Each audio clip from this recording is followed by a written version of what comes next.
সম্মানিত শিক্ষার্থীবৃন্দ, সবাই কেমন আছো? আশা করি ভালো আছো।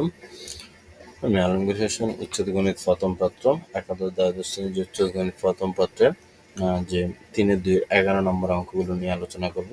তো চলো 11 নম্বর অঙ্কগুলো কি বলছে, যে একটি ত্রিভুজের 3টি শীর্ষবিন্দু স্থানাঙ্ক দেওয়া আছে, বলছে এর ভর কেন্দ্রের স্থানাঙ্ক নির্ণয় করা। এখন কোশ্চেন হলো যে ভর কেন্দ্র মানে কি?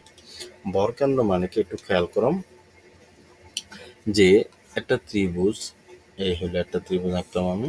এই ত্রিভুজের মধ্যমা কিভাবে আঁকে, যে শীর্ষবিন্দু থেকে বিপরীত বাহুর মধ্যবিন্দুর উপর অঙ্কিত যে রেখাংশটা, আবার এখান থেকে এই শীর্ষবিন্দু থেকে ওই বাহুর মধ্যবিন্দুর উপর অঙ্কিত রেখাংশ, আবার এই শীর্ষবিন্দু থেকে এই বাহুর মধ্যবিন্দুর উপর অঙ্কিত রেখাংশ, তিনটা যখন একটা নির্দিষ্ট বিন্দুতে ছেদ করে, মূলত এটাই হলো কি কেন্দ্র, বর কেন্দ্র। আমাকে এখন কোশ্চেনে বলছে এই বর কেন্দ্রের স্থানাঙ্কটা নির্ণয় করার জন্য, ঠিক আছে?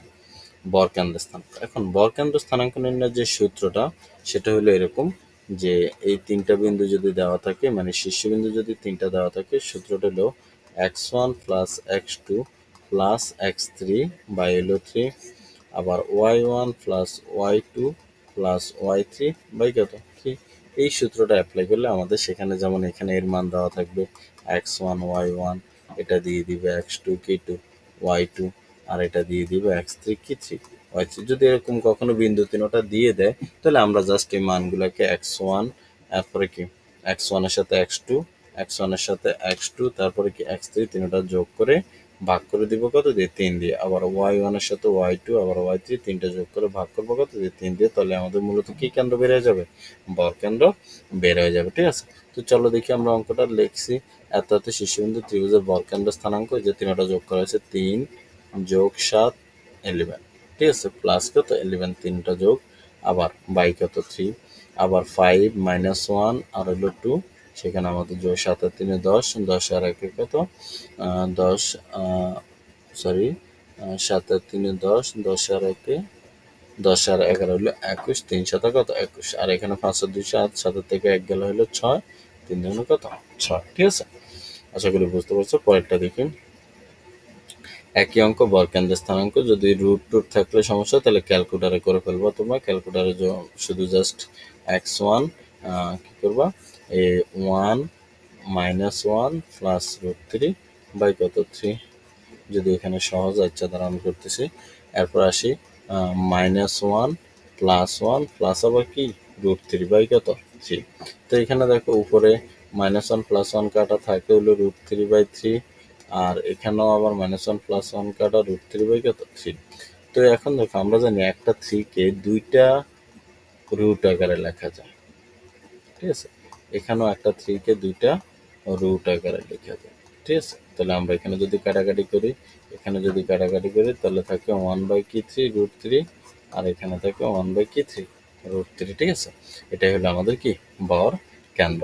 তো চলো দেখি পরবর্তী অঙ্কটা। এবার লিখছে একটি ত্রিভুজের দুইটা শীর্ষবিন্দু দিয়ে দিছে, ধরো 2,7, 2, কত 7, ধরো একটা দিয়ে দিছে 2,7, আরেকটা ধরো দিয়ে দিছে 6, কত 1, আর বর কেন্দ্রটা এবার দেওয়া আছে কত 6, কত 4। তাহলে আমাকে বলছে তাহলে তৃতীয় শীর্ষবিন্দু স্থানাঙ্ক নির্ণয় করো। আমরা ধরে নিলাম তৃতীয় শীর্ষবিন্দুটা কি আলফা, বিটা, এটা নির্ণয় করতে বলছে। যেহেতু বরকেন্দ্র দেওয়া আছে, আমরা জানি বরকেন্দ্র নির্ণয়ের জন্য সূত্র হলো এটা যোগ এটা যোগ এটা, ভাগ যদি 3 দেয়, তাহলে নিয়ম অনুসারে অ্যান্সার কত আসবে 6। মানে এরকম যে 2 + 6 + α/3 = অ্যান্সার আসবে কত 6। যদি আমাদের কাছে আলফার মানটা থাকতো, তাহলে অ্যান্সারটা আসতো। এখন যেহেতু এটা দিয়ে দিছে, তাহলে আমরা ইকুয়াল লিখতে পারি। আবার ঠিক তেমনভাবে 7 + 1 + β/3